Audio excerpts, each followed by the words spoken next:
തവനൂർ മണ്ഡലത്തിലെ LDF സ്ഥാനാർത്ഥിയായ doctor KT Jaleel വ്യാഴാഴ്ച രാവിലെ വോട്ട് രേഖപ്പെടുത്തി. കോട്ടയ്ക്കൽ മണ്ഡലത്തിലെ വളാഞ്ചേരി മൂച്ചിക്കൽ കട്ടിപ്പരുത്തി റോഡിലുള്ള GMLP സ്കൂളിലെ 164 നമ്പർ ബൂത്തിൽ ഭാര്യയോടൊപ്പം എത്തിയാണ് ഡോക്ടർ ജലീൽ വോട്ട് രേഖപ്പെടുത്തിയത്. വിജയപ്രതീക്ഷ പ്രകടിപ്പിച്ച അദ്ദേഹം ഇടതുഭരണം തുടരുമെന്നും കൂട്ടിച്ചേർത്തു. ഇവിടെ നിന്ന് മുൻപൊന്നും ഇല്ലാത്ത വിധം ഉജ്ജ്വല വിജയമായിരിക്കും LDF നേടാൻ വേണ്ടി പോകുന്നത്.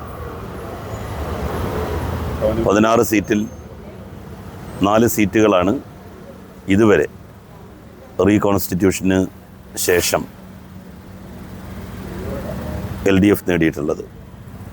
ആ 4 എന്ന് പറയുന്ന നമ്പർ ഇത്തവണ വർദ്ധിക്കും. ഏറ്റവും ചുരുങ്ങിയത് 10,000-ലധികം വോട്ടുകളുടെ ഭൂരിപക്ഷം ഉണ്ടാവും. ഏറ്റവും ചുരുങ്ങിയത് ഒരൊറ്റ പഞ്ചായത്ത് മാത്രമാണ് ഉണ്ടായിരുന്നത്. 7 പഞ്ചായത്തിൽ 6 പഞ്ചായത്തുകളും UDF ആയിരുന്നു. അന്ന് 8,000-ലധികം വോട്ടുകൾ ഭൂരിപക്ഷവും ഉണ്ടായിരുന്നു UDF-ന്. ഇപ്പോൾ അത് 9,000 ഭൂരിപക്ഷമാണ്.